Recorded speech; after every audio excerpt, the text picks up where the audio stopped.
Hello guys, நம்ம இன்றைக்கி என்ன பண்ண போகிறோன்னா ஒரு கிறிஸ்பியான ஸ்நாக் தாங்க பண்ண போகிறோம். வாங்க பார்க்கலாம். அதுக்கு ஃபஸ்ட்டு ஒரு கப்பில் கோதுமை மாவு எடுத்துக்கிறோங்க. அதுக்கப்புறம் கொஞ்சம் சால்ட் எடுத்துக்கிறோங்க, அதையும் ஆட் பண்ணிக்கிறோங்க. அதுக்கப்புறம் பவுடர் சுகரையும் ஆட் பண்ணிவிட்டு நல்லா அது கலரி விடணுங்க. இந்த கோதுமை மாவும் பவுடர் சுகரும் ஒரே கப் லெவலில் இருக்கணுங்க. நல்லா அதை நம்ம கலரி விட்டுக்கிறோங்க. அதுக்கப்புறம் நம்ம என்ன பண்ண போகிறோன்னா தண்ணியும் ஆட் பண்ணிக்கிறோங்க. தண்ணியை ஆட் பண்ணிவிட்டு நல்லா சப்பாத்தி மாவு பதத்துக்கு வர மாதிரி நல்லா பிசைஞ்சு விட்டுக்கிறோங்க. அதுக்கப்புறம் நம்ம பிசைஞ்சதை நெய் ஊற்றி நல்லா அப்ளை பண்ணிக்கிறோங்க. நல்லா எல்லா இடத்துலையும் வர மாதிரி நல்லா அப்ளை பண்ணிக்கிறோம்.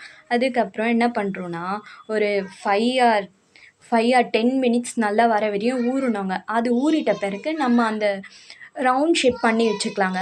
ரவுண்ட் ஷேப் பண்ணி வச்சுட்ட பிறகு என்ன பண்ணுறோன்னா அதுக்கப்புறம் அந்த மாவில் நம்ம போட்டு வச்சுக்கிறோங்க. நல்லா கலரிட்டு அதுக்கப்புறம் இப்போ நம்ம சப்பாத்தி மாவு உருட்டுற மாதிரி நல்லா உருட்ட போகிறோங்க.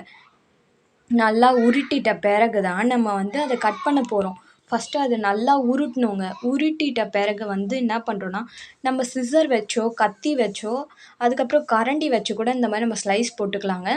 எனக்கு பாக்ஸ் ஷேப் வரதுனால வேணும்னால நான் பாக்ஸ் பண்ணிக்கிறேன். உங்களுக்கு ரவுண்ட் ஷேப் வேணும்னா நீங்கள் ரவுண்ட் ஷேப்பையும் பண்ணிக்கலாம். உங்களுக்கு எப்படி வேணுமோ நீங்கள் அந்த ஷேப்பில் பண்ணிக்கலாம். இப்போ நம்ம என்ன பண்ணுறோன்னா கட் பண்ணதெல்லாம் ஒரு பவுல்லையோ பிளேட்லேயோ நம்ம அதை ட்ரான்ஸ்ஃபர் பண்ணிட்டதுக்கப்புறம் என்ன பண்ணுறோன்னா ஒரு பேனில் ஆயில் ஊற்றி நல்லா அது சூடாயிடுச்சான்னு பார்க்கறதுக்கு நம்ம ஒரு சின்ன பீஸ் போட்டு பார்க்குறோம். அது நல்லா சூடாயிட்ட பிறகு நம்ம என்ன பண்ணுறோன்னா நிறையா இப்போ எடுத்து அதை போட போகிறோங்க.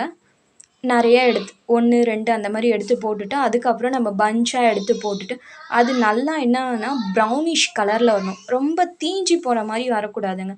அது நல்லா ப்ரௌனிஷாக தான் வரணுமேக்காண்டி அது தீஞ்சு போகக்கூடாது.